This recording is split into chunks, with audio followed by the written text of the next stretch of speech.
first impressions cannot be changed. They cling to our minds, even on the stand. As the jury take their first look, they already have their verdict. The first man had been inked in judgment, even at his young age. Permanent marker scribed stories no one ever knew, close to his heart, showing in patterns on his skin. He had been accused of killing her, plunging a knife into her chest, destroying the woman he once loved.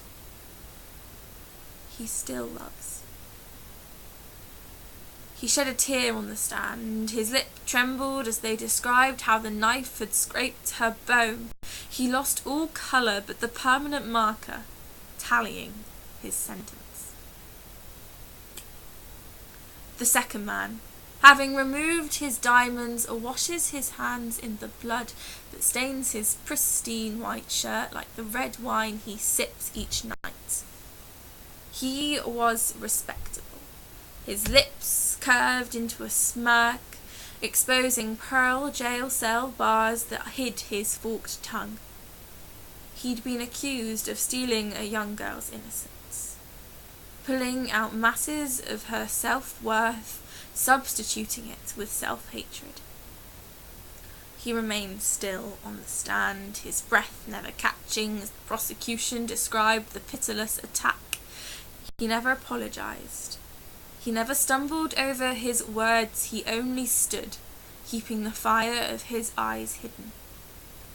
He was found empty of guilt, although it ran through his veins, lighting a fire in his eyes that had burnt more than one girl's innocence. The third was a woman. Her skin splattered in bruises, though they could not be seen past her origins. Her eyes were a pair of broken looking glasses that had been used to view the evidence, now putting her away.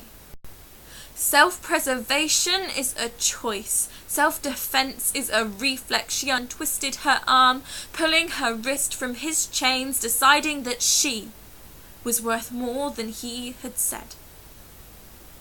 As she snatched her life from him, he held on too tight. He followed the momentum, hitting the floor with a bone-smashing thud.